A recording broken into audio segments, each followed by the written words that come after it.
Selamlar arkadaşlar. Şükür kavuşturana diyorum. Uzun zamandır yoktum YouTube'da. Sizlerle beraber olmayı özledim. Kişisel açılımlara fazla ağırlık verince YouTube bazen aksayabiliyor. Ve bir boğaz problemi yaşadığımdan çok fazla konuşamadığım için de birkaç gün hem kişisel danışmanlıklarımı askıya aldım, seansları kapattım. Hem de olabildiğince daha az konuşmaya gayret gösteriyorum ama YouTube'da bu hafta birkaç kez sizde olmayı planlıyorum. Bugün sizlere bir sürprizim var. Rune okuması yapacağım. Rune taşlarıyla size yaşadığınız, içinde bulunduğunuz durum, mesele her neyse, ister kariyer olsun, ister aşk olsun, Koç burcunda gerçekleşen dolunayın etkisiyle beraber bir yorum getirmek istiyorum. Yine obje set şeklinde olacak. Obje diyemedim. Obje set şeklinde olacak. Objelerimiz ise onyx taşı, pembe kuvars taşı.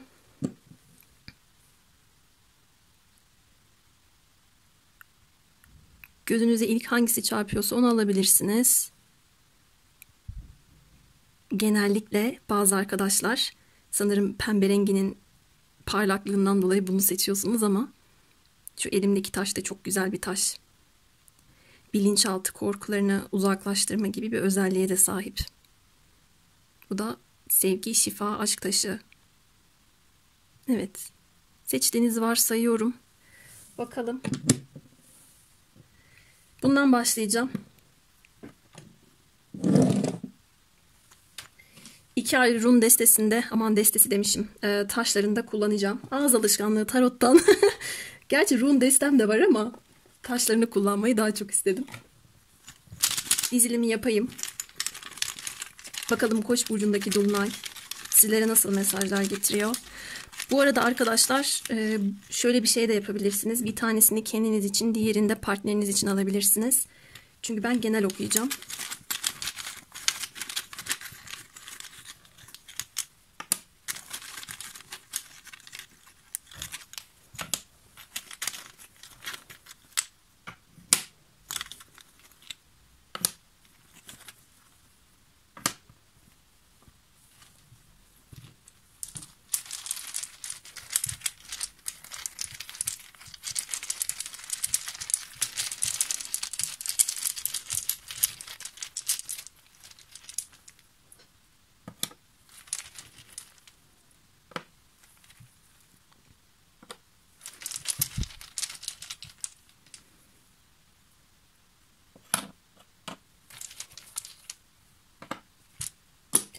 Evet, bakalım bu Koç burcundaki dolunayda ana konu, ana mesele ya da sorun ne gözüküyor?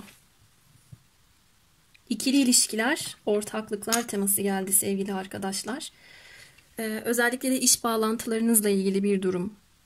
İş bağlantılarınız, sözleşmeler, anlaşmalar ya da bir ilişki konusu, bir yüzük konusu gündeminizde olabilir ya da gündeminizde olmasını istediğiniz konuların bunlar olmasını isteseniz de bunların önünde engeller, sıkıntılar, sorunlar görebilirsiniz. İstikrarlı olmasını istediğiniz ilişkiler ama bunun önündeki engeller de söz konusu olabilir.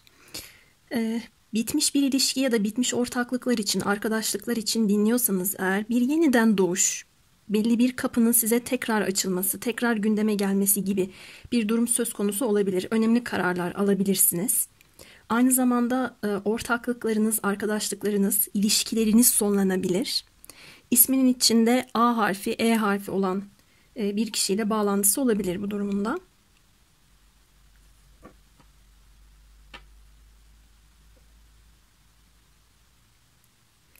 Bir döngünün bitmesi ya da bir döngünün tamamlanması gibi de alıyorum.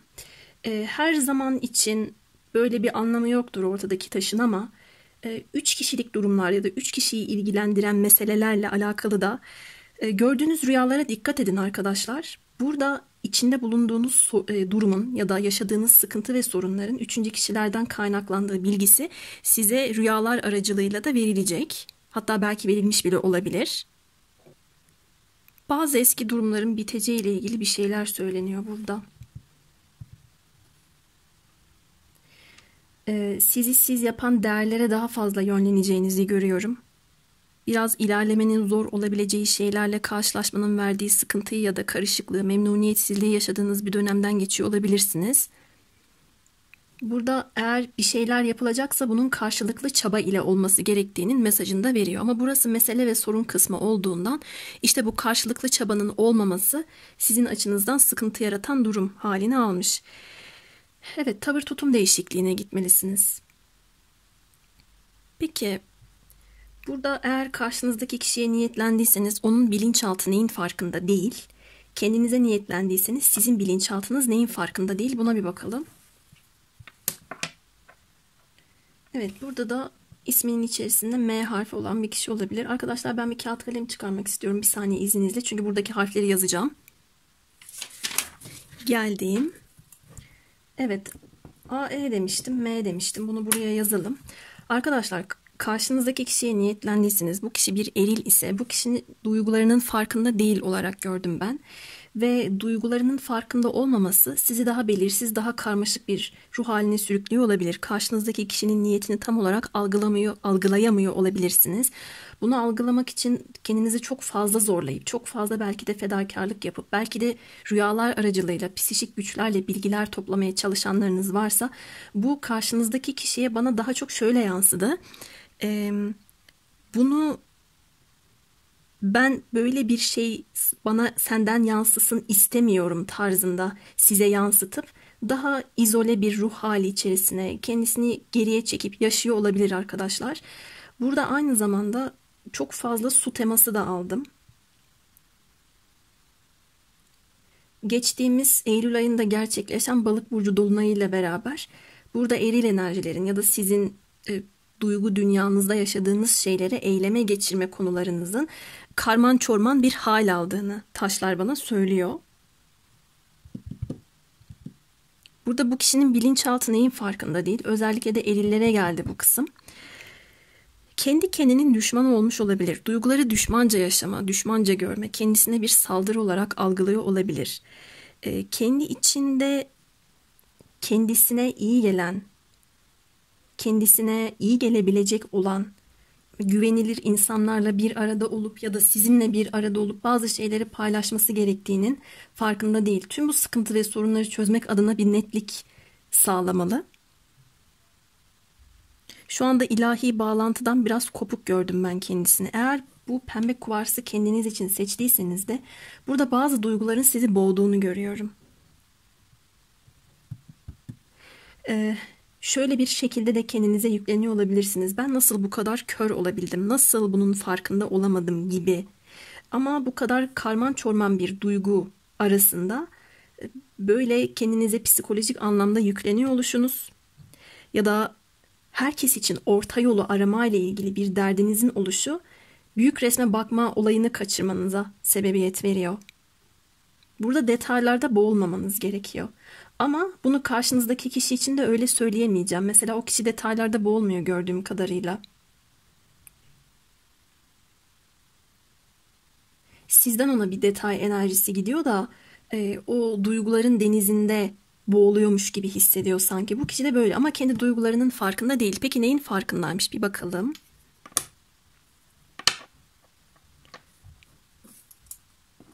U harfimiz geldi.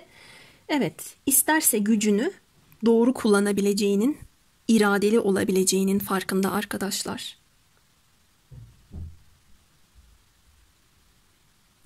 Yani duyguları reddetmek, duyguları bir yere kadar görmezden gelmek, bu kişi için o esnada ona güç veren, güçlü hissettiren bir durum. Ama sonrasında onu daha da aşağıya çeken, onu mutsuz eden bir şey.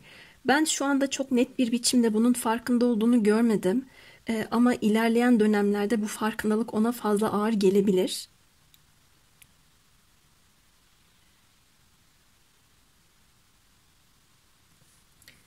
Burada da mitolojik olarak üçlü tanrıça gelmiş.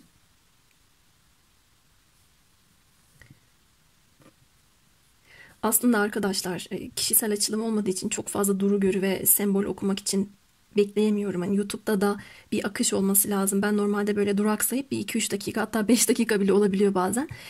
Böyle beklerim. Taşlara bakarım bana nasıl bir bilgi veriyorlar. Ne fısıldıyorlar şey yaparım ama YouTube'da bu pek mümkün olmuyor. Azıcık sessiz olduğumda şey yapıyorum. Hadi hemen konuş bir şeyler söyle durumunda oluyorum. Şu sembolizma benim için çok önemli. Aklınızdaki kişinin, sevdiğiniz kişinin farkında olduğu şeyler arasında bunu fiziksel olarak da yorumlayabilirim. Sizi bir çiçek gibi görmesi ya da ilişkinizi, mevcut durumunuzu tekrar açabilecek bir çiçek gibi değerlendirmesi de yatıyor. Onun içinde ne kadar görmezden de geldiği bir konu olsa bu ya da bunun için kendi içinde savaş verse de sizin aranızda bir duygusal ve ruhsal bağ olduğunu hissettiğini görüyorum. Şu kısımda burayı biraz reddetme, istememe ya da sizin kadar belki de kolektif bilinç ile ilerlememe yatıyorken şu kısımda biraz daha kendi içinde bunu aşmaya çalışacağını da görüyorum. Bana çok güncel bir enerji gibi gelmedi şurası. Biraz daha ilerleyen zaman dilimlerinde olabilir. Kendi potansiyelini kullanması gerekiyor. Aşk için ya da kendi sosyal ilişkilerinde kendi gücünü kullanmadığının farkında.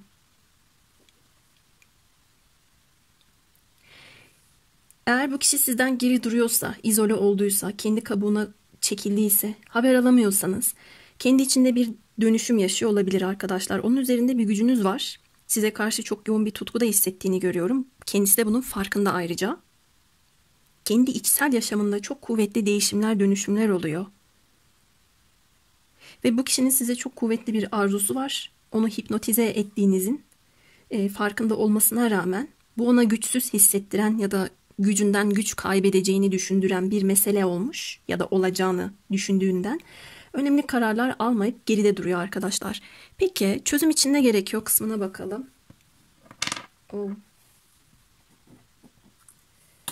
Ben burada ektiğini biçme görüyorum. Özellikle de bir kadın taşımız geldi. Bu açılımda herkesin ektiğini biçmesi, bir döngünün tamamlanması, ödül ceza sistemi tarzında bir şey de olabilir. Koç burcundaki bir dolunayda şöyle görüyorum arkadaşlar. Eğer buradaki eril figür bir şey yapmaz ise kendi gücünü, otoritesini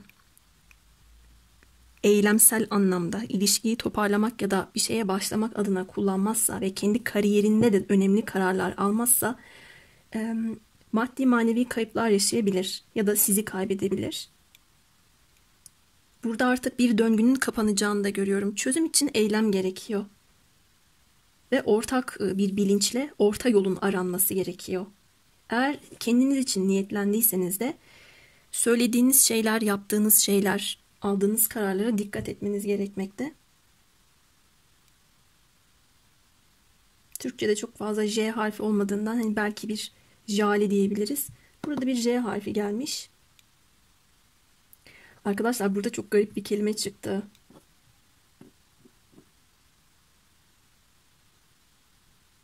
Ama söylemeyeceğim. Buradaki bunu söylememe nedenim aslında çok da bu enerjiyle iç içe olmak istemediğimden. Hani bir büyü tabiri geldi burada. Büyü ile ilişkili bir kelime çıktı.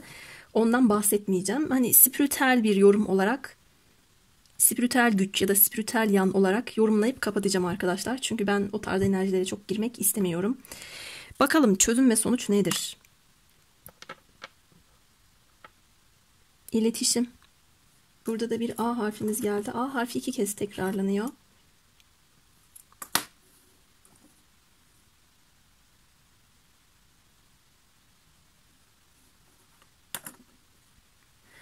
Çözüm iletişim arkadaşlar. Burada 3. göz çakrası ile alakalı bir mesaj da var. Bu göz bize bundan da bahseder. Aynı zamanda birbirinizi görmeniz, görüşmeniz ya da farkında olunan konular üzerinden bir şeyler söylemeniz ya da size söylenmesi tarzında bir durum görüyorum.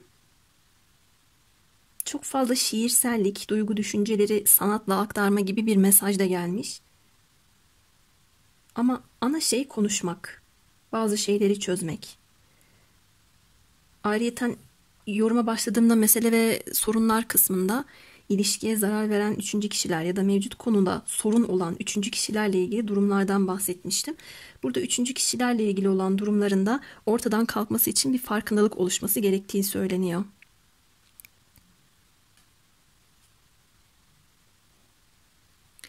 Bitiriş bize Ansus taşıyla geldi.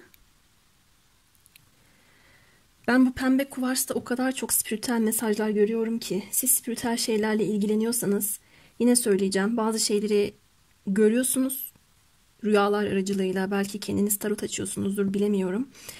Sonuç itibariyle görme, görüşme, bazı şeylere tanık olma, o tanık olduğunuz, gördüğünüz ya da size gösterilen şeylerle beraber iletişim kurmanız, ağzınızdan çıkan şeylere dikkat edin çünkü kelimelerin gücü çıkmış burada. Bu kişiyle doğrudan iletişim kurmasanız bile dolaylı olarak, telepatik olarak kurduğunuz iletişim aslında bir yerde sonucu da getiriyor. 2 kere A harfi tekrarlandı.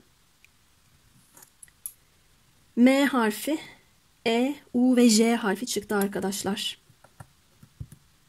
Şöyle ben tekrar bir bakayım. Çakra açısından da 3. göz çakrası, kalp çakrası, baskın. Bu pembe kuvars taşında en çok eril kişilerin kendi duygularıyla vermiş olduğu bir mücadele, duygularını kabullenme süreci. Belki kabullenmeleri biraz ağır aksak bir süreçte olabilir. Daha yavaş ilerleyen bir durum haline gelecek ama bu açılımdaki geniş görüşlülük, spiritüel güç, daha farklı bir boyutla meseleyi ele alma olayları çok fazla geldi. Ve yineliyorum, ben burada baktığımda bir belki ritüeldir, büyüdür, buna benzer ibareler de gördüm sembolizmalarda. Ama oralara çok değinmek istemiyorum. Bu Koç burcundaki dolunay sürecinde bazılarınız birisiyle ya da birileriyle ilişkisini konuşarak sonlandırabilir, bir şey görebilirsiniz. Bazı şeyler ifşa olabilir. Siz birine bir şey gösterip söyleyebilirsiniz. Orta yol artık bulunamıyor deyip bitirebilirsiniz. Buna benzer konuları görüyorum. Başka baktığımda neler söyleyebilirim diye.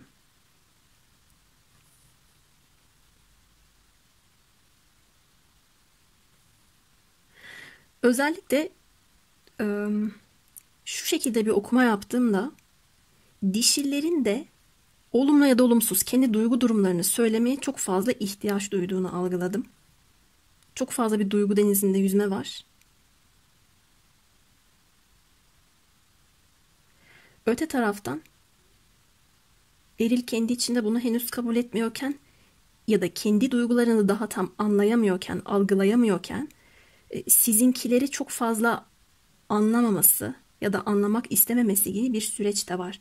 Ben burada ne gördüm biliyor musunuz? Böyle sanki elimin de beni götürdüğü şekilde de yorumlamak istiyorum. Hep böyle bir kısır döngü gibi.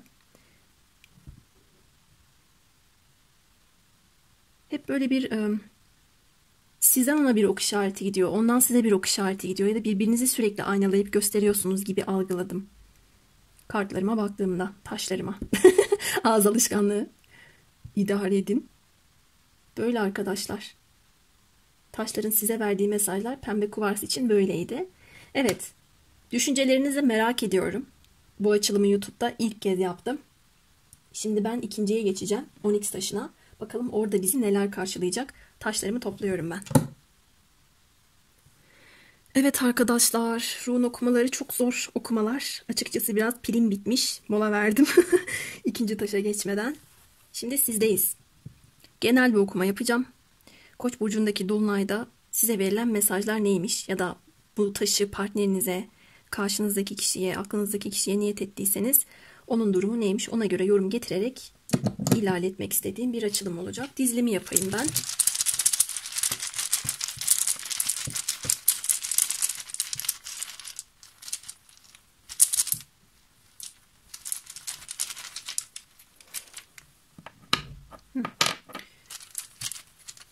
Açık dizmemeye çalışıyorum da.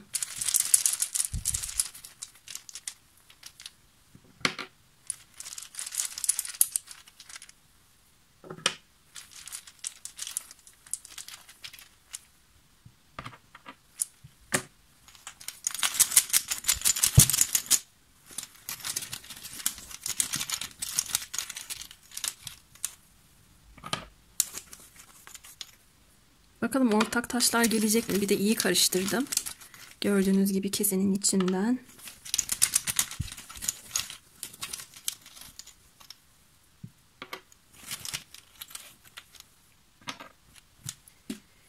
Evet, sizde de harfleri yazarım.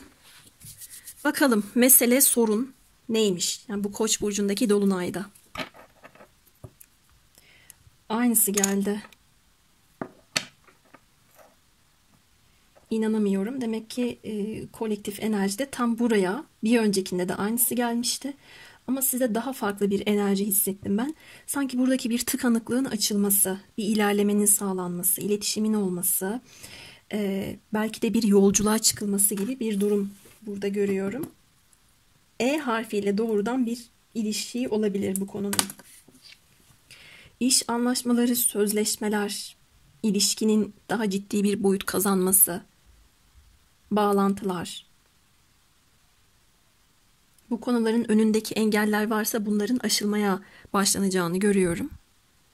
Ama tabii burası mesele ve sorun olduğu için bu Koç burcundaki dolunay sürecine kadar aşk ilişkilerde, evliliklerde, aile konularında, para, iş ve ortaklıklarda hep sıkıntı yaşama, iletişimsizlik ya da böyle kendinizi güçlendirmeye çalışmanız ama anlaşamama, belki de size esaret gibi gelen durumların içerisinde kalmanız tarzındaki durumlar olabilir. Ama benim hissiyatım buradaki tıkanıklığın açılması yönünde. Burada bir kısmınız açısından bağımlılıklar, sıkıntılar ve aşırıya kaçan durumlarda size ne zarar veriyor, ilerlemenizi ne engelliyor, bunu fark etmeniz ya da bu dolunayla beraber bazı şeylerin son bulması, bir döngünün tamamlanması durumu da olabilir. Bunu fark edeceğiniz bir süreç söz konusu arkadaşlar.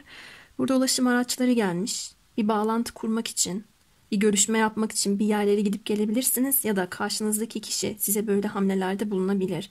Özellikle de şehir ya da ülke mesafesi olan arkadaşlarım için söyleyebilirim bunu. Sevdiğiniz kişi uzakta olabilir ya da uzaktaki bir iş, uzaktaki bir okul. Bu konuyla alakalı bir durum sizin meselenizmiş ama dediğim gibi benim hissiyatım buradaki sıkıntının açılacağı yönünde. Belki bir uyum sağlayamadınız, istikrarlı olamadı, daha iyiye doğru ilerleyemediniz. İşte bu konularla ilgili bu huzursuz ve hapsolmuş hissettiğiniz durumdan sıyrılacağınızı, çıkacağınızı algıladım. Hem mesele geldi, ilginç, hem de çözümüyle beraber geldi. Aslında şu kısımda çözüm için ne gerekiyor kısmıydı. Burayı tekrar burayla bağlayacağım. Peki, bilinçaltınız ya da karşınızdaki kişinin bilinçaltı neyin farkında değil? Açılımların enerjisi gerçekten, yani taşları da karıştırdım. Öteki de buraya gelmişti. Arkadaşlar,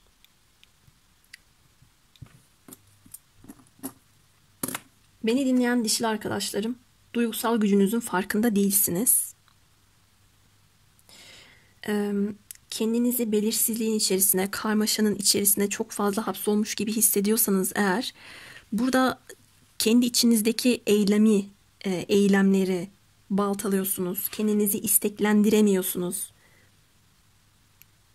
Ya da farkında olmadan duygusal baskıya maruz kalıyorsunuz. Ya da kalmışsınız. Şu anda bu tıkanıklık açılacak. Bunun farkında değilsiniz olarak söyleyebilirim. Eriller içinse de şöyle bir konu söz konusu. Burada bir önceki taşta yorumladığım aynı şeyi söyleyeceğim. Bu da buraya gelmişti. Eriller kendi duygularının çok fazla farkında değiller. Çünkü bunu zayıflık olarak algılayanlar olabilir. Güçsüzlük ya da güçsüzlük olarak değerlendirip daha ayrı bir güç girişimine kalkışmış olabilirler. Duygular konusuyla ilgili bazı duyguları takıntı yapacağım korkusuyla kendi içinde pek fazla fırsatı kaçırdıklarının farkında olmadıklarını da görüyorum. Eril kişilerin bilinçaltı. Kendi kendilerine burada ben bir vahşet yaşattıklarını görüyorum. Evcilleştirilmemiş bir güç burada söz konusu. Bu taş da ruhun taşında öküz demek arkadaşlar.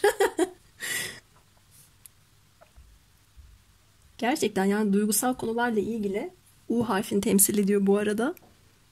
Tutarsızca davranma, belki acelece davranma, belki duygusuzluk, belki vahşice hareket etme, arzularının, cinsel enerjilerinin doğru düzgün kullanılmaması ya da bu arzu ya da tutkularla beraber duygusal bir karmaşa içerisine girmeleri, duygu hissettiğim için mi arzuluyorum? arzuladığım için mi duygu hissetmeye başladım gibi. Burada tam bir kendi kendilerine güç savaşı verdiklerini ve bu konu üzerinde çok fazla takıntılı düşünce sahip olduklarını görmekteyim. İkisi de olabilir. Yani neden olmasın ki? Çok ilginç. Buraya çok takıldım. Bilinçaltıma bunun cevabını henüz bulamamış. Peki neyin farkındalar? Farkında oldukları durum ya da veya sizin farkında olduğunuz durum. Kendileri geldi, eril bir taş. Güneş, ne kadar eril enerji. Güneş ve adam kartı geldi. S harfi. U, E, S harflerimiz bunlar.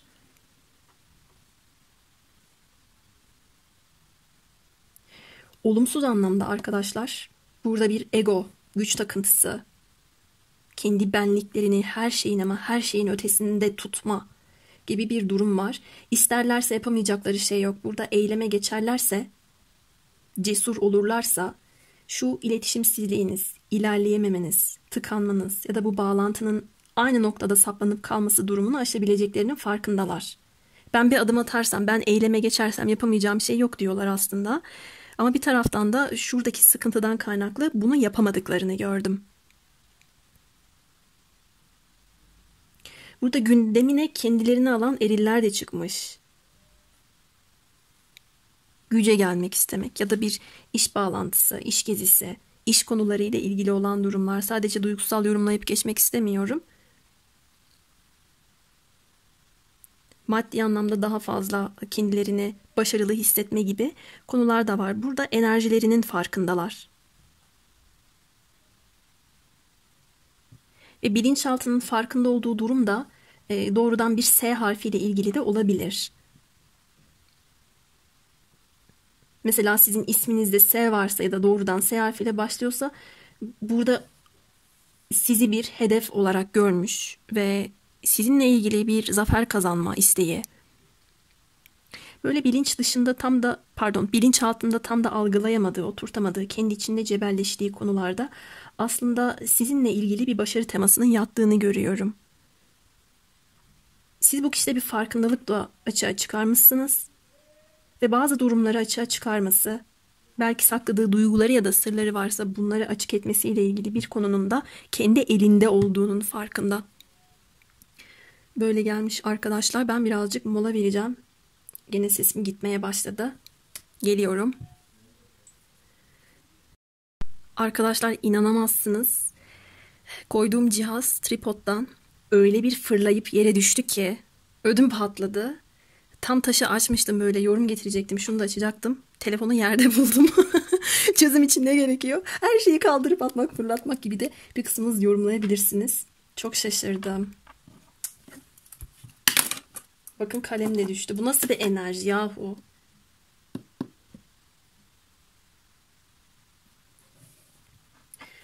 Arkadaşlar burada şey yaptım ya. Garip bir enerji oluşuverdi. Konsantrasyonumu tekrar toplamam lazım. Bakayım kameranın açısına. Evet, güzel. Burada çözüm için ne gerekiyor? Ben burada baktığımda ya tekrar bir diriliş, tekrar bir doğum görüyorum. Ya da bir temelli bitiş görüyorum arkadaşlar. Şafak öncesi karanlığı gibi. Şafak karanlığı gibi pardon. Ya da tam böyle güneş açacakmış da son sıkıntıları yaşıyormuş gibi bir enerji algılıyorum.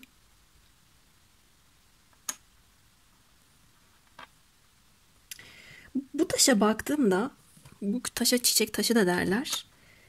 Gözümün önüne kış mevsimi içinde bulunduğumuz zaman değil, ilkbahar canlılığını verdi. Belki de çözüm şu yaşadığınız dönemdeki konular ilkbahar aylarında çözüme kavuşacak olabilir. Veya benim bu yorumladığım şeyler aslında ilkbahar zamanında sizin yaşadığınız o dönemde başlamış bir konu olabilir. Zaten Koç burcundaki dolunayın etkilerini de yorumladığım için Nisan'daki bir konunun tamamlanmasını yaşıyor olabilirsiniz bu dolunayla beraber. Yani tamamen bitiş olabilir arkadaşlar. Tamamen bazı şeyler sonlanabilir. Bu şekilde bir aydınlanma yaşayacak olabilirsiniz. Bu şekilde kendi kafanızda mutluluğu, netliği bulacak olabilirsiniz. Ama bir kısmınız açısından da yeniden doğuş. Taze bir başlangıç. Artık bir döngünün sonunun bitmesi.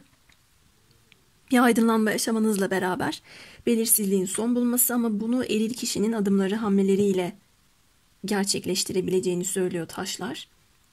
Bazı sırların açığa çıkması, bir tamamlanma yaşama ve bir farkındalık geliyor. Gördüğüm kadarıyla.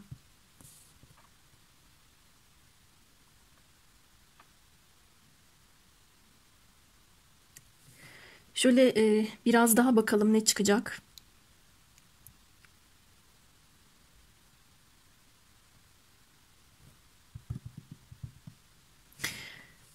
Bu taş yaşam, ölüm, yeniden diriliş, yeniden doğuş. Buradaki 3 çiçek, 3 yaprak bizi bunu temsil ediyor. Döngüsel bir ilişkiniz olabilir.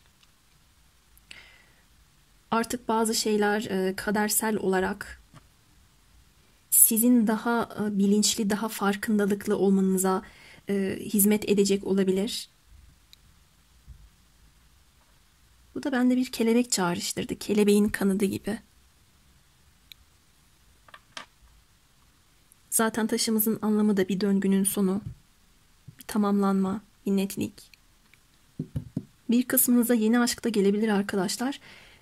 Eğer yeni bir şeylere başlamak istiyorsanız ama ne zamandır bir belirsizlikle uğraşıyorsanız, kendi içinizde bu konularla ilgili güzel bir başlangıç, taze bir başlangıç yapabilirsiniz. Ve fiziksel dünyanızda da bunu görebilirsiniz.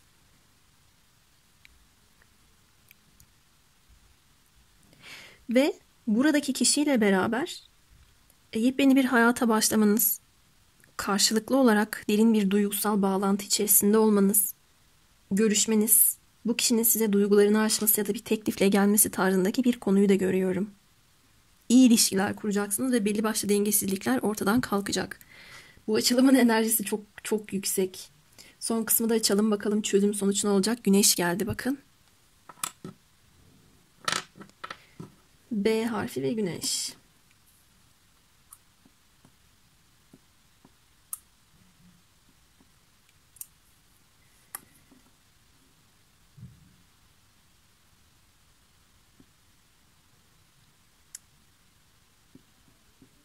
Harflere bakıyorum da bir şeyler üretebilir miyim diye.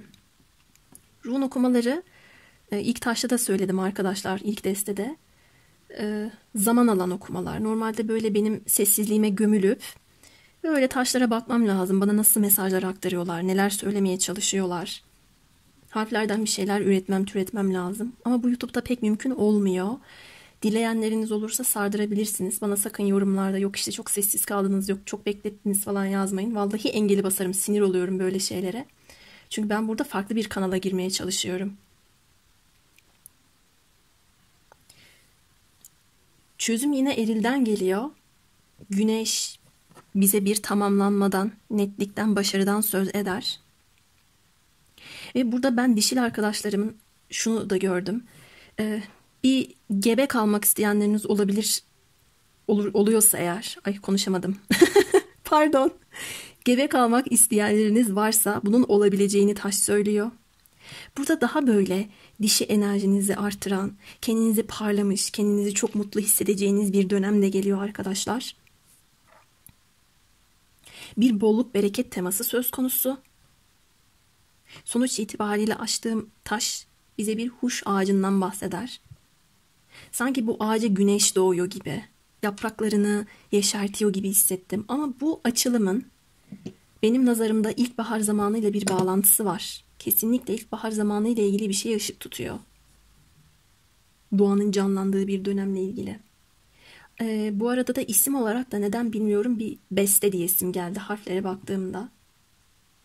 Ve Katina'daki Bedes. Bedes kelimesi de burada. Bedes de bize geçmiş temanın şifalanması, başarı konularından bahsediyordu. Burada sonuç itibariyle bir başarı çıkmış arkadaşlar.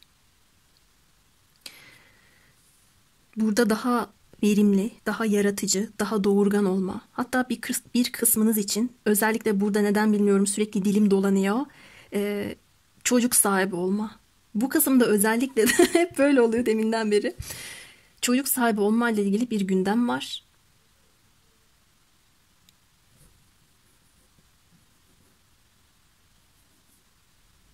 Ve tekrarlanan bir M harfi de çıkıyor. Buradaki taşlarda değil ama şuradaki harflere baktığımda bir M harfiyle ilgili bir durum da gözüküyor.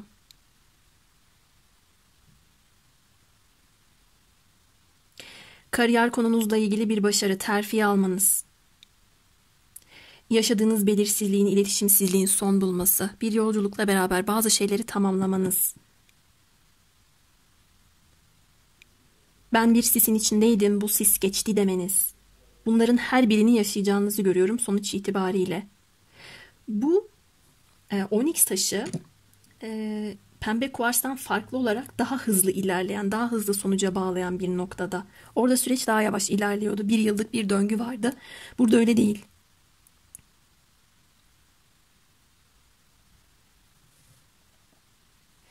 Eğer adaletle ilgili bir temanız da söz konusu ise ilahi adalet ya da adalet ya da hukuk konuları ile ilgili bir netice, bir başarılı sonuç elde etme durumunuz da var deyip bitiriyorum. Sesim gitti artık arkadaşlar. Bugünlük benden bu kadar.